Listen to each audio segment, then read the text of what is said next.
ഇന്ന് ഞാൻ കടുമാങ്ങ റെസിപ്പി ആയിട്ടാണ് വന്നത്. എളുപ്പത്തിൽ കടുമാങ്ങ എങ്ങനെ ഉണ്ടാക്കാമെന്ന് നോക്കിയാലോ. ആദ്യം മാങ്ങ ഈ വീഡിയോയിൽ കാണുന്ന പോലെ ഈർപ്പമില്ലാതെ തുടച്ചെടുക്കുക. നല്ല രീതിക്ക് കഴുകി തുടച്ചെടുക്കുക. എന്നിട്ട് ചെറിയ ചെറിയ കഷ്ണങ്ങളായി മുറിക്കുക. ഇപ്പോൾ ഞാൻ ചെയ്യുന്നത് പോലെ മുറിക്കുക. ഒട്ടും വെള്ളമയമില്ലാതെ ചെയ്തെടുത്താലാണ് നല്ലത്. വേഗം ചീത്തയാകാതെ ഞങ്ങൾക്ക് സ്റ്റോർ ചെയ്ത് വെക്കാൻ പറ്റും. ഇനി മുറിച്ച് വെച്ച മാങ്ങയിലേക്ക് ആവശ്യത്തിന് ഉപ്പിടുക.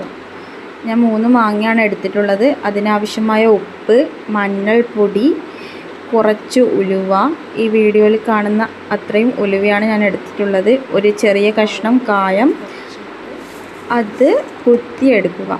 മിക്സിയിൽ പൊടിച്ചെടുത്താലും മതി. ഞാനിപ്പോൾ കുത്തിയെടുക്കുകയാണ് ചെയ്തിട്ടുള്ളത്.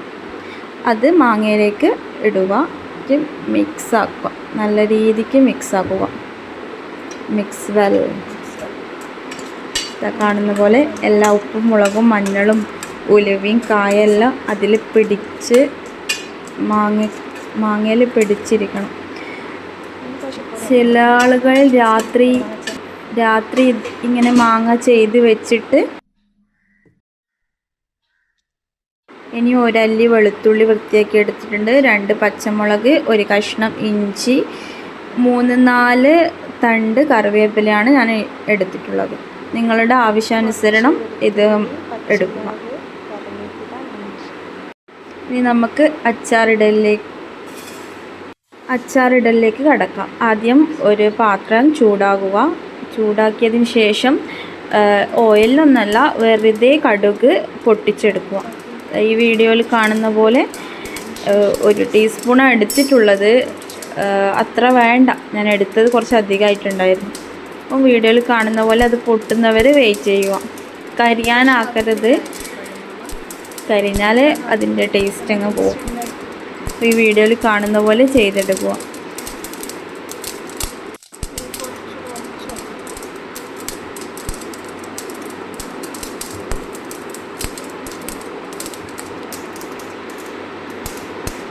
ചൂടായതിന് ശേഷം ഫ്ലെയിം ഓഫ് ചെയ്ത് കുറച്ച് സമയം റെസ്റ്റ് ചെയ്യാൻ വെക്കുക. അതിനുശേഷം മിക്സിയിൽ പൊടിച്ചെടുക്കുക. നൈസായിട്ട് പൊടിയരുത്. ഇതുപോലെ ചെറിയ ചെറിയ തരി പോലെ പൊടിച്ചെടുക്കുക. ഇനി നമുക്ക് അച്ചാറിടാൻ ഒരു പാത്രം എടുത്ത് വെച്ച് വെളിച്ചെണ്ണ ഒഴിക്കുക. വെളിച്ചെണ്ണേനെക്കാട്ടി ബെസ്റ്റ് എള്ളെണ്ണയാണ്. ഞാൻ എള്ളെണ്ണ ഇല്ലാത്തത് കൊണ്ട് വെളിച്ചെണ്ണ യൂസ് ചെയ്യുന്നത്. പൊതുവേ ഞാൻ വെളിച്ചെണ്ണ യൂസ് ചെയ്തിട്ട് തന്നെയാണ് ആക്കാറ്. എള്ളെണ്ണ യൂസ് ചെയ്യുന്നത് നല്ലതെന്ന് പറഞ്ഞ് കേൾക്കാം. ഇപ്പോൾ കടുക് ഇട്ടു. ഈ വീഡിയോയിൽ കാണുന്ന പോലെ കുറച്ച് ഉലുവ ഇടുക. എള്ളെണ്ണ ആക്കിയാൽ വേഗം കേട് സംഭവിക്കില്ല എന്ന് പറയുന്നത്. ഇനി നേരത്തെ അരിഞ്ഞു വെച്ച ഇഞ്ചി, പച്ചമുളക്, വെളുത്തുള്ളി പാത്രത്തിലേക്ക് ആക്കുക. നല്ലോണം മൂത്ത് വരുന്നവരെ ചെയ്യുക. ഇനി കറിവേപ്പില ഇടുക. കറിവേപ്പിലയും ഇളക്കി കൊടുക്കുക. നല്ല രീതിക്ക് ഇളക്കി കൊടുക്കുക.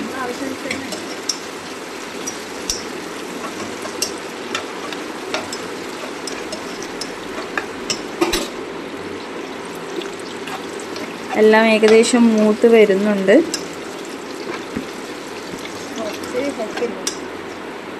മുളക് പൊടി ഇടുമ്പോൾ ശ്രദ്ധിക്കേണ്ടത് തീ കുറച്ച് വെക്കുക. അല്ലെങ്കിൽ മുളക് പൊടി കരിയാൻ ചാൻസ് ഉണ്ട്. ഞാനിവിടെ 1 ടേബിൾ സ്പൂണാണ് ഇട്ടിട്ടുള്ളത്. നിങ്ങളുടെ ആവശ്യാനുസരണം ഇടുക. കുറച്ച് മുളക് കുറച്ചിട്ടാണ് ആക്കുന്നത്. സാധാരണ രീതിയിൽ നല്ല കളർ ഉണ്ടാവും. നിങ്ങൾ അത്ര ഇടുന്നില്ല. പിന്നെ കാശ്മീരി മുളക് യൂസ് ചെയ്യുന്ന ആൾക്കാരുമുണ്ട്. രണ്ടും മിക്സായിട്ട് യൂസ് ചെയ്യുന്ന ആൾക്കാരുമുണ്ട്. അധികം മുളക് പ്രിഫർ ചെയ്യുന്നില്ല ഞാൻ. നല്ലതല്ലല്ലോ. കുഴപ്പം ടേസ്റ്റിന് കുറവൊന്നും ഉണ്ടാവില്ല. ഞാൻ ഗ്യാരണ്ടി. കാരണം മുൻപ് ഞാൻ ആക്കിയതാണ്. അപ്പോൾ അത് ഈ പ്രാവശ്യവും ചെയ്യുന്നു. ഇനി അടുപ്പിൽ നിന്ന് നമ്മൾ വെച്ചു. ഇനി മാങ്ങ അതിലേക്ക് ചേർക്കുവാണ്. മാങ്ങ ചൂടാകേണ്ട ആവശ്യമില്ല. ഗ്യാസിൽ വെച്ചിട്ട് മാങ്ങ ഇടരുത്. ഇതുപോലെ ഈ വീഡിയോയിൽ കാണുന്ന പോലെ ചെയ്യുക. നല്ലോണം മിക്സ് ചെയ്യുക. എല്ലാ മസാല എല്ലാം മാങ്ങക്ക് പിടിക്കുന്ന രീതിക്ക് മിക്സ് ചെയ്ത് വെക്കുക. ചേർത്ത് വെക്കുക. അപ്പോൾ വെള്ളം ഒന്നും ആകാത്ത രീതിയിൽ തന്നെ ചെയ്യാം.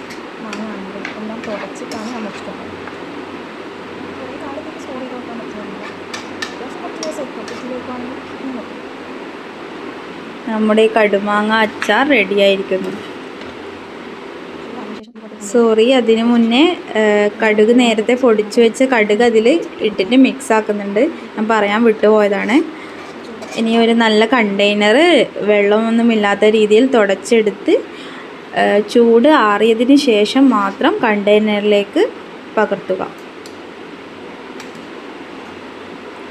സ്വാദിഷ്ടമായ കടുമാങ്ങ അച്ചാർ തന്നെയാണ്. നിങ്ങളൊന്ന് ട്രൈ ചെയ്ത് നോക്കണം.